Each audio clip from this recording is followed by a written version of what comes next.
नगर मनमाड राज्यमार्गाला जोडणारा महत्वाचा दुवा समजला जाणाऱ्या जुन्या पुलाच्या संरक्षण कठडे बांधण्याचं काम अखेर सार्वजनिक बांधकाम विभागानं हाती घेतल्याने गेल्या 6 ते 7 वर्षांपासून कठडे तुटल्यामुळे वाहन चालकांसाठी अतिशय धोकादायक बनलेला हा पूल या नव्याने बांधण्यात येणाऱ्या भक्कम संरक्षण कठड्यामुळे वाहतुकीसाठी सुरक्षित होणार आहे।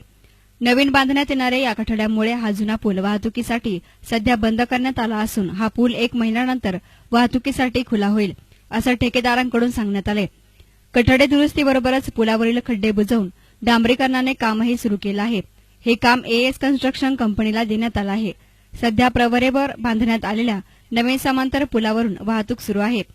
6 वर्षांपूर्वी जुन्या पुलावर एसटी बसचा अपघात होऊन ही बस संरक्षण कठड्यावर धडकल्याने या पुलाचे कठडे तुटले होते। त्यामुळे हा पूल धोकादायक बनला होता।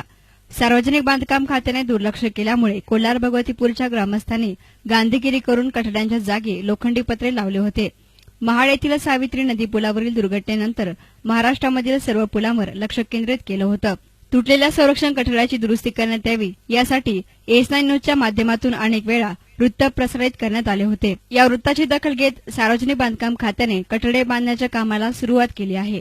एस9 न्यूजने जुन्या पुलाच्या दुरावस्थेबद्दल वृत्त प्रसिद्ध केल्यानंतर त्या बातमीची दखल घेत सार्वजनिक बांधकाम खात्याने जुन्या पुलावरील जे कठडे तुटलेले होते ते संपूर्ण कठडे पूर्ण नूतनीकरण त्याचं करण्यात येत आहे आणि पूर्ण संरक्षण कठडे बदलून नवे कठडे सार्वजनिक बांधकाम खातं त्या ठिकाणी बसवत असून लवकरच ते काम पूर्ण होऊन वाहतुकीसाठी जुना पूल देखील लवकर खुला करण्यात येईल।